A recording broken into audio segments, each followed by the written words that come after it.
pas ja la paraula a Joan Collet, el president de l'Espanyol. I estem segurs doncs, que aquesta decisió que hem pres doncs, serà bona per la institució i serà bona per al club.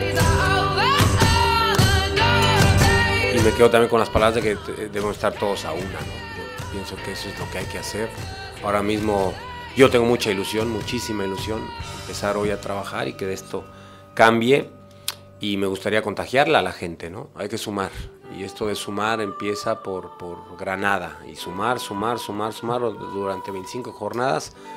La gente seguramente regresará al equipo si lo ve comprometido, si lo ve sumando, si lo ve enganchado en la liga, con la cabeza y con el corazón y con lo que le sigue para abajo. Si este equipo se tiene que salvar, y nos salvaremos.